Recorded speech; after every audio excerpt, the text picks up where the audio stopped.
जब केंद्र में कांग्रेस और आरजेडी की सरकार थी तो यूपीए के 10 साल में नीतीश जी की सरकार से ये लोग बदला ले रहे थे, बिहार से बदला ले रहे थे।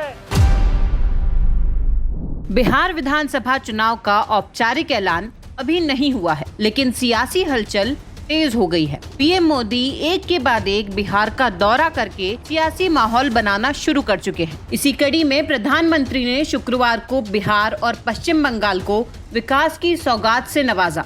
पीएम मोदी सबसे पहले बिहार के मोतिहारी पहुंचे, जहां से 7,217 करोड़ रुपए से अधिक की योजनाओं का तोहफा देकर मिशन चंपारण को साधा। पीएम मोदी ने अपने सोशल मीडिया प्लेटफॉर्म एक्स पर अपने दौरे को लेकर कहा कि बिहार की विकास यात्रा में आज का दिन ऐतिहासिक होने वाला है। शुक्रवार करीब 11:30 बजे पीएम मोदी ने मोतिहारी में कनेक्टिविटी, आईटी और स्टार्टअप से जुड़े राज्य के कई प्रोजेक्ट का उद्घाटन और शिलान्यास किया। इसके अलावा 4 अमृत भारत ट्रेन को हरी झंडी दिखाई, जिसमें 2 ट्रेनें डीडीयू मंडल से गुजरेंगी। इस दौरान पीएम मोदी एक बड़ी जनसभा को संबोधित कर बीजेपी के चुनावी अभियान को धार देते हुए नजर आए। बिहार में बीजेपी का सबसे मजबूत गढ़ चंपारण बेल्ट माना जाता है, जिस पर अपनी मजबूत पकड़ को बनाए रखने के लिए हर संभव कोशिश में जुटी है। प्रधानमंत्री नरेंद्र मोदी ने पूर्वी चंपारण के मोतिहारी से विकास की सौगात शुरू की और एक बड़ी जनसभा को संबोधित भी किया। एक बात साफ है कि पीएम मोदी के मोतिहारी दौरे का सियासी असर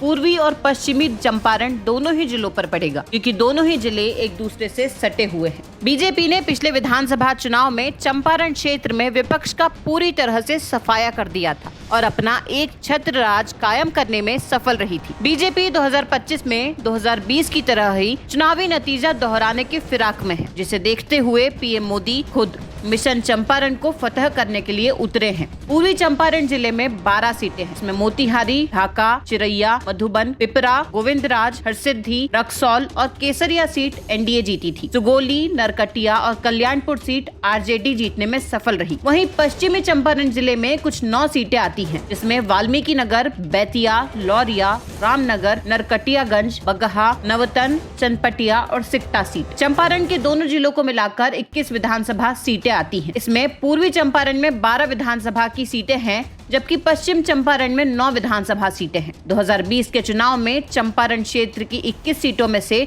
17 सीट एनडीए और 4 सीट महागठबंधन ने जीती थी। एनडीए में बीजेपी ने 15 और जेडीयू 2 सीटें जीती थी, जबकि महागठबंधन को 4 सीटें मिली थी, जिसमें से 3 आरजेडी और 1 सीट सीपीआई माले ने जीती थी। पूर्वी चंपारण के 12 विधानसभा सीटों में से 9 पर एनडीए का कब्जा है, जबकि 3 विधानसभा सीट पर महागठबंधन के विधायक हैं। एनडीए के 9 विधानसभा सीटों में से 8 बीजेपी का है और 1 जेडीयू का। वहीं महागठबंधन की 3 सीट पर आरजेडी के विधायक है। वहीं पश्चिम चंपारण की 9 सीटों में से 8 सीटें एनडीए ने जीती थी। बीजेपी ने 7 और 1 सीट जेडीयू ने जीती थी, जबकि महागठबंधन को मिली 1 सीट माले के हिस्से में गई थी। प्रधानमंत्री नरेंद्र मोदी का दौरा मोतिहारी में हुआ। ऐसे में हारी हुई 4 सीट पर भी नजर रही। साथ ही बीजेपी अपने कब्जे वाली सीटों पर पकड़ मजबूत बने, यह भी एनडीए की कोशिश होगी। यही वजह है कि पीएम मोदी चंपारण बेल्ट की सीटों पर बीजेपी की पकड़ मजबूत बनाए रखने के लिए उतरे हैं।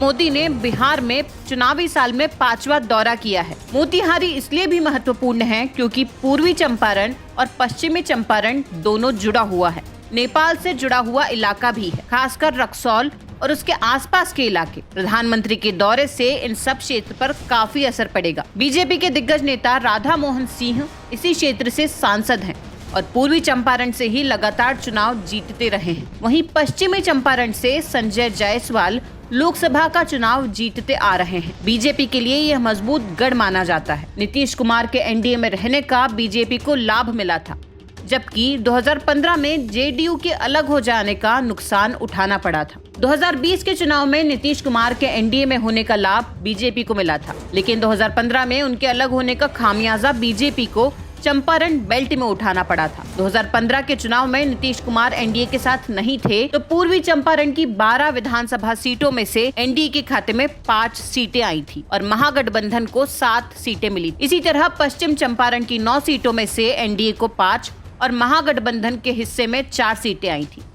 सीटें ही नहीं बल्कि वोट प्रतिशत में भी बीजेपी की गिरावट आई थी। नीतीश कुमार 2015 में एनडीए में नहीं थे, तब बीजेपी को 23.5% वोट मिले थे, तो महागठबंधन में शामिल जेडीयू को 18.2% और आरजेडी को 20.5%, कांग्रेस को 3.6% वोट मिले थे। वहीं 2020 में नीतीश के फिर से एनडीए के साथ आने पर बीजेपी की सीटें बढ़ने के साथ साथ वोट शेयर भी बढ़ गया। 2020 में बीजेपी को 25.8% और जेडीयू को 20.1% वोट मिले थे। आरजेडी को 23.1%, कांग्रेस को 9.2% और सीपीआई-एमएल को 7.5% वोट मिले। प्रधानमंत्री नरेंद्र मोदी का 1 महीने में दूसरा बिहार दौरा है, जबकि इस साल 5वीं बार पहुंचे हैं। इससे पहले पीएम ने 20 जून को सिवान में बड़ी जनसभा को संबोधित किया था और उससे पहले पटना में 29 मई को रोड शो किया था और 30 मई को बिक्रमगंज में बड़ी रैली की। अप्रैल में नरेंद्र मोदी ने मधुबनी में रैली की थी। मतलब हर महीने प्रधानमंत्री का बिहार में कार्यक्रम हो रहा है। ऐसे में पीएम मोदी ने एक बार फिर से बिहार को हजारों करोड़ का तोहफा दिया है। पीएम मोदी 80,000 करोड़ की योजनाओं की सौगात अभी तक दे चुके हैं। प्रधानमंत्री की नजर बिहार पर है और केंद्र सरकार लगातार राज्य के विकास के लिए घोषणाएं कर रही है। पीएम वर्चुअल माध्यम से पटना से नई दिल्ली और दरभंगा लखनऊ अमृत भारत एक्सप्रेस को हरी झंडी दिखाएंगे। 40,000 लाभार्थियों को प्रधानमंत्री आवास योजना के तहत 162 करोड़ रुपए खाते में भेजेंगे। 12,000 लाभार्थियों का गृह प्रवेश भी होगा, जिनमें से 5 लाख लाभार्थियों को पीएम घर की चाबी देंगे। प्रधानमंत्री मोदी ने मोतिहारी दौरे पर बिहार को 7,217 करोड़ की योजनाओं की सौगात दी, जिसमें रेल, सड़क और आवास शामिल हैं।